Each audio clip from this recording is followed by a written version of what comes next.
రేవంత్ రెడ్డి గారు ఇది రేవంత్ రెడ్డి గారి కథ. మొత్తం ఆర్థిక వ్యవస్థ కుదేలైపోయిందండి. కమాండ్ కంట్రోల్ సెంటర్లో కూర్చొని పొంకనాలు కొడతా ఉన్నాడు, అదే పరిపాలన అనుకుంటా ఉన్నాడు ఆయన. పొద్దున్న లేస్తే కమాండ్ కంట్రోల్ సెంటర్లో కూర్చొని పొంకనాలు కొడుతూ పరిపాలన పైన పట్టు లేకుండా కేవలం కమిషన్ల కోసం, అవినీతి కోసం అర్రులు రాస్తూ మొత్తం రాష్ట్ర ఆర్థిక వ్యవస్థను కుదేలు చేసి పడేస్తా ఉన్నాడు రేవంత్ రెడ్డి గారు.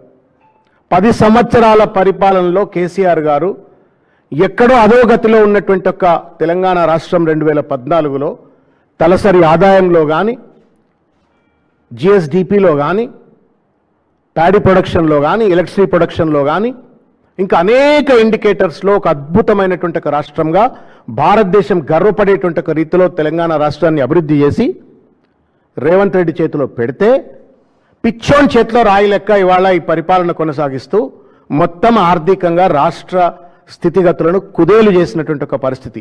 ఇది దాసోజు శ్రవణో, సతీష్ రెడ్డి గారో, లేకపోతే బీఆర్ఎస్ పార్టీ నాయకులుగా మేము చెప్తున్న మాట కాదు. సాక్షాత్తు కేంద్ర ప్రభుత్వ సంస్థ సిఏజీ చెప్పింది. ఏం చెప్పింది ఒక్కసారి నేను మీడియా ద్వారా ప్రజలందరికీ తెలియజేసేట ప్రయత్నం చేస్తాను. మీరు కూడా దయచేసి ఇవాళ మభ్య పెడతా ఉన్నాడు, పొద్దున్న లేస్తే బూతులు మాట్లాడుతూ ఉన్నాడు, పొద్దున్న లేస్తే అటెన్షన్ డిఫ్లెక్షన్ టెక్నిక్స్ తోటి ప్రజల యొక్క దృష్టిని మళ్లిస్తూ చిల్లర రాజకీయాల్లో మునిగి తేలుతున్న రేవంత్ రెడ్డి గారి దాష్టికాలని, ఆర్థిక అత్యాచారాలను దయచేసి ప్రజల దృష్టికి తీసుకెళ్లాలని చెప్పి నేను కోరుతా ఉన్నాను. We are in serious crisis. ఒకప్పుడు అద్భుతమైనటువంటి ఆర్థిక ప్రగతితో ముందుకెళ్లిన కేసీఆర్ గారి నేతృత్వంలో రాష్ట్రం ఇవాళ ఆర్థికంగా మొత్తం కూడా కుదేలైపోయింది, అధోగతి పాలైపోయింది. ఒక చిల్లర పరిపాలన అందిస్తూ ఉండడానికి నిదర్శనం నేను మీకు దృష్టికి తీసుకెళ్తా. టోటల్ రెవెన్యూ రిసిప్ట్స్ 25-26 ఫైనాన్షియల్ ఇయర్కు పెట్టుకున్నటువంటి బడ్జెట్ ఎస్టిమేట్ ఎంత అంటే 2,29,770 కోట్ల రూపాయలు. This is what estimated budget estimate. 6 నెలల్లో ఎంత రావాలన్నా అంటే 2,30,000 అంటే 1,15,000 కోట్లు రెవెన్యూ రిసిప్ట్స్ రావాలా. వచ్చింది ఎంత అంటే 76,940 సెప్టెంబర్ వరకు 76,940 కోట్లు మాత్రమే. Which means that it is just around 33% మాత్రమే. ఎక్కడైతే 50% సెప్టెంబర్ వరకు రెవెన్యూ రిసిప్ట్స్ రియలైజ్ కావాలో అక్కడ కేవలం 33% రెవెన్యూ రిసిప్ట్స్ మాత్రమే రియలైజ్ అయినాయి. ట్యాక్స్ రెవెన్యూ ఎంత పెట్టుకుంటూ చెప్తా మీకు నేను.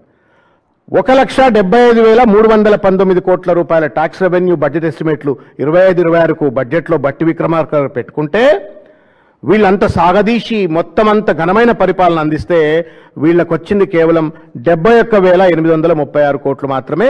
విచ్ కాన్స్టిట్యూట్స్ ఓన్లీ 40%, 40% మాత్రమే. జిఎస్టీ 59,704 కోట్ల రూపాయలు పెట్టుకుంటే వీళ్ళు రియలైజ్ అయింది 25,000 కోట్ల రూపాయలు, విచ్ కాన్స్టిట్యూట్స్ 42%.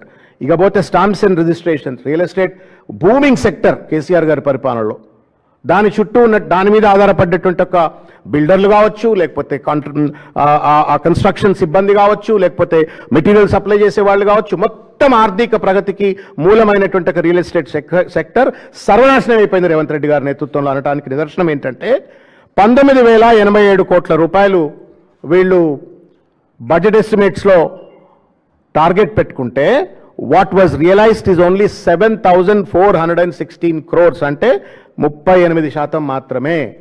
కుదేలైపోయింది రియల్ ఎస్టేట్ రంగం. ఎందుకు? RR tax.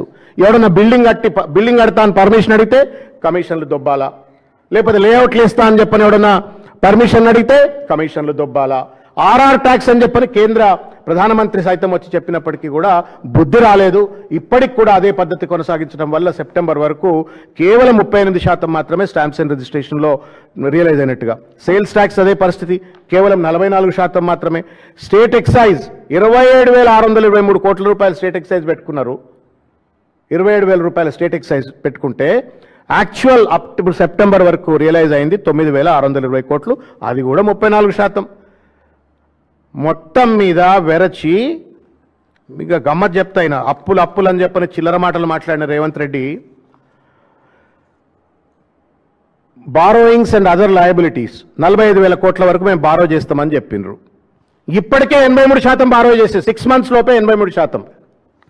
12 నెలల్లో 45,000 కోట్ల రూపాయలు నేను అప్పులు తెచ్చుకుంటా అని చెప్పినోడు ఇప్పటికే 83% బారోయింగ్స్ అయిపోయినాయి. ఇక ఫిస్కల్ డెఫిసిట్ విషయానికి వస్తే దాదాపు 84%. Revenue deficit is in a big way. Public debt ఇది కూడా చెప్తా ఉన్నా మీకు, ఇది సిఏజీ చెప్పింది.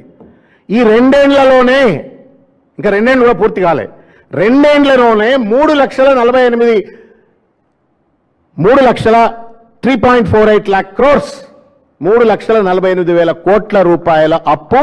ఇది other than off budget borrowings. Off budget borrowings అంటే ఈ కార్పొరేషన్స్ వీళ్ళ దగ్గర నుండి కూడా తెస్తారు, అదొక దగ్గర 1,00,000 కోట్లు ఉంటాయి. అంటే ఖాయా పియా కుచ్ నహీ, చేసింది ఏమీ లేదు, లక్షల కోట్ల రూపాయల అప్పు. మరి ఇన్ని లక్షల కోట్ల రూపాయల అప్పు తెచ్చి నువ్వేమైనా పీకినవా? Have you constructed a major project? ఏమైనా బిల్డింగ్లు కట్టినవా, ప్రాజెక్టులు కట్టినవా, స్కూళ్ళు కట్టినవా, ఆసుపత్రులు కట్టినవా, కొత్త రోడ్లు వేసినవా? ఎక్కడ పోయింది ఈ సొమ్మంతా?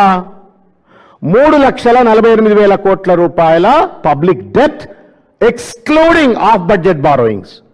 అంటే ఇప్పుడు ఎఫ్సిఐ కావచ్చు, లేకపోతే ఇంకెవరైనా సివిల్ సప్లైస్ వాళ్ళు కావచ్చు, ఇంకేదైనా కార్పొరేషన్లు వాళ్ళు తీసుకున్నటువంటి అప్పులు కాకుండానే ఎంతుంటే అదో 1,00,000 కోట్లు ఉంటే దాదాపు 4,48,000 కోట్ల రూపాయల అప్పు. ఇంత పెద్ద ఎత్తున ఆర్థిక అత్యాచారానికి పాల్పడుతూ దోపిడీకి పాల్పడుతున్న రేవంత్ రెడ్డి గారు సిగ్గు లేకుండా ఇంకా ప్రజల దగ్గరకు వచ్చి నాకు ఓట్లేయండి అని చెప్పని ఇవాళ ప్రజలను మభ్యపెట్టేటువంటి ఒక ప్రయత్నం చేస్తూ ఉన్నాడు, మోసం చేస్తూ ఉన్నాడు. నేను మొత్తం మీరు ఆ రెవెన్యూ దయచేసి మీరు మీడియా మిత్రులు కేర్ఫుల్గా చదవండి, ఎందుకంటే మీరు you are all very enlightened individuals of the society కాబట్టి మీరు ప్రజలను చైతన్యం చేయగలుగుతారు, మంచి వార్తలు ఇవ్వగలుగుతారు. మీరు కూడా చదవండి, ఇందులో డేటా అంతా చాలా ఈ డేటా స్పీక్స్. నేనంటే ఏదో పొలిటికల్గా రిటారిక్గా 2-3 ముచ్చట్లు ఎక్కువ మాట్లాడవచ్చు, కానీ డేటా మాట్లాడుతుంది, సత్యం మాట్లాడుతుంది. బట్టలిప్పి రేవంత్ రెడ్డి గారిని నగ్నంగా నిలబెట్టేటువంటి ఒక ఇమ్మెచ్యూర్డ్, ఇన్కాంపిటెంట్, ఇన్ఎఫిషియంట్ ముఖ్యమంత్రి ఉంటే రాష్ట్రం ఎట్లా దివాలా తీస్తుంది? విజన్ లేని, విజ్డమ్ లేని మంత్రి, పెద్ద మనిషి ముఖ్యమంత్రిగా ఉంటే ఎట్లా ఉంటుంది అనడానికి ఇది నిదర్శనం.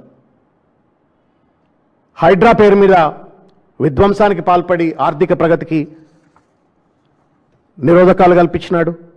ఫార్మాసిటీ, అద్భుతమైన ఫార్మాసిటీ, ఈ 2 ఏళ్లలో pharma city would been executed by now. Companies వస్తుండే ఇవాళకి జిఎస్టీలు, ట్యాక్సులు, గీక్సులు కట్టి ఉద్యోగాలు, 1000 మంది ఉద్యోగాల్లో ఉండేది, దాన్ని నాశనం చేసి ఫ్యూచర్ సిటీ అని పెట్టినాడు. మెట్రో వాళ్ళను పరిశ్రమలను బెదిరించడం, ఎల్ఎన్టీ వాళ్ళను బెదిరించినాడు, మెట్రోను హస్తగతం చేసుకున్నాడు. హైడ్రా పేరు మీద దోపిడీ, ఆర్ఆర్ ట్యాక్స్ పేరు మీద దోపిడీ, ఇష్టం వచ్చినట్టుగా ఒక నెగటివ్ మైండ్ సెట్తో పరిపాలన అందించడం వల్ల రాష్ట్రం కూడా ఆర్థికంగా నెగటివ్గా పోతా ఉంది. ఇది రేవంత్ రెడ్డి గారి పనితీరు అని చెప్పని ఈ పత్రిక ప్రెస్ నోట్ ఇస్తా ఉన్నాను. దయచేసి మీడియా మిత్రులు ఈ పెద్ద మనిషి యొక్క గొప్పతనాన్ని ప్రజలందరికీ తెలియజెప్పాలని చెప్పని నేను చేతులెత్తి నమస్కరిస్తూ విజ్ఞప్తి చేస్తా ఉన్నాను. జై తెలంగాణ. Thank you.